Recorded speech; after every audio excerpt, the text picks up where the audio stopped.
ଲାଞ୍ଚୁଆ ରାଜା। ଗୋଟେ ଦିନ ଦିଲପୁର ନାମରେ ଏକ ସହରରେ ମଣିପୁର ନାମରେ ଜଣେ ଲାଞ୍ଚି ରାଜା ରହୁଥିଲେ। ଗୋଟେ ଦିନ 3 ଜଣ ଲୋକ ରାଜାଙ୍କ ପାଖକୁ ଆସିଲେ। ତମେମାନେ କିଏ? ଏଠିକି କାହିଁକି ଆସିଛ? ମହାରାଜ, ଆମେ ନଗରବାସୀ ଅଟୁ, ଯାହା ଆପଣଙ୍କର ଜମି ଦିଲପୁରରେ ସମ୍ବନ୍ଧ ଅଛି। ଆମର ଗ୍ରାମରେ କିଛି କାମ ଚାକିରି ନାହିଁ, ସେଥିପାଇଁ ଆମଦାନୀ ନାହିଁ।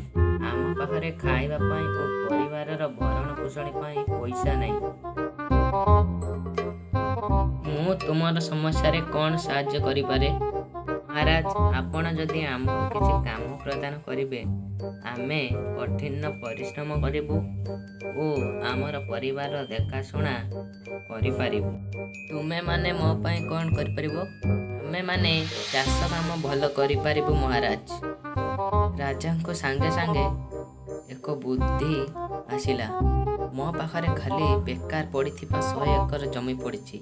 ମୁଁ ଶ୍ରମିକମାନଙ୍କୁ କାମ ଦେଇପାରିବି ଓ ଫସଲ ସବୁ ଆଣିପାରିବି ଓ ବିକିପାରିବି ଓ ଟଙ୍କା ମୋ ପାଖକୁ ଆସିବ, ମୁଁ ଆହୁରି ଧନୀ ହୋଇଯିବି। ତାହେଲେ ଠିକ୍ ଅଛି, ମୋ ପାଖରେ ଆପଣମାନଙ୍କ ପାଇଁ କିଛି କାମ ଅଛି। ମୁଁ ଆପଣମାନଙ୍କୁ ସନ୍ଦେଶ ପଠାଇବି।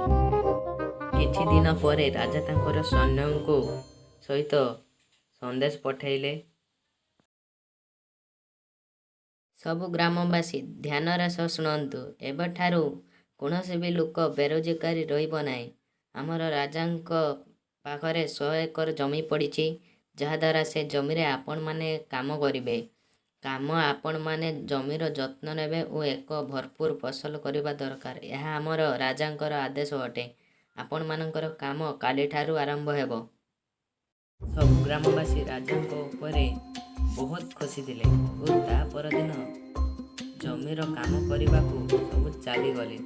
ଗ୍ରାମବାସୀମାନେ ସୂର୍ଯ୍ୟୋଦୟରୁ ସୂର୍ଯ୍ୟାସ୍ତ ପର୍ଯ୍ୟନ୍ତ କଠିନ ପରିଶ୍ରମ କରନ୍ତି ଏବଂ ଏହିପରି ଗୋଟେ ମାସ ବିତିଗଲା। ଗ୍ରାମବାସୀମାନଙ୍କୁ ତାଙ୍କ ଫସଲର ଫଳମୂଳ ପ୍ରାପ୍ତ କରିବାର ଥିଲା। ଏବେ ସେମାନେ ଫସଲ ପ୍ରାପ୍ତ କଲେ। ଦେଖିକି ଆଶ୍ଚର୍ଯ୍ୟ ହେଲେ ଯେ ରାଜା ସେମାନଙ୍କୁ ବହୁତ କମ୍ ପ୍ରତିଦାନ ଦେଇଛନ୍ତି।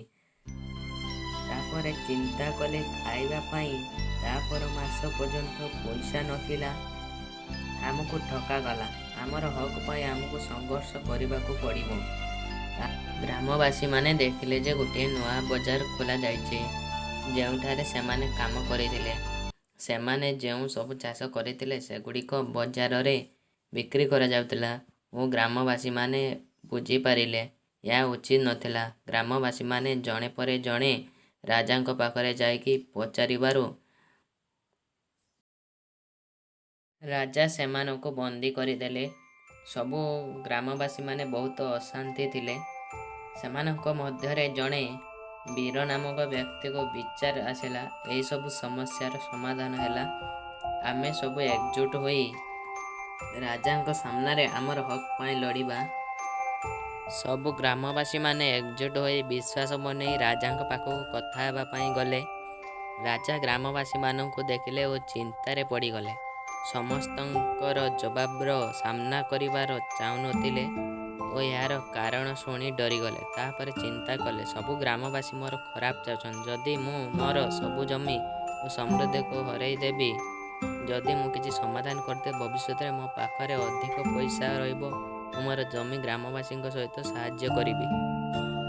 ତାହେଲେ ଠିକ୍ ଅଛି ଗ୍ରାମବାସୀ, ମୋତେ ଜଣାଅଛି ଆପଣମାନେ ଏଠି କାହିଁକି ଆସିଛନ୍ତି। ଏବେ ମୋତେ କୁହ, ମୁଁ ଏବେ କ'ଣ କରିପାରିବି? ଦେଖନ୍ତୁ ମହାରାଜ, ଚାଷୀ ଯେଉଁ ଜମିରେ ଚାଷ କରୁଛି, ସେ ଜମିରେ ଚାଷୀର ଅଧିକାର ଅଛି ଓ ଚାଷ ବାଟରେ ଯାହା ବି ଫଳମୂଳ ଫଳିବ ସେ ଆପଣଙ୍କୁ ଅଧା ଦିଆଯିବ, ଆଉ ଅଧା ସେ ଚାଷୀର ରହିବ।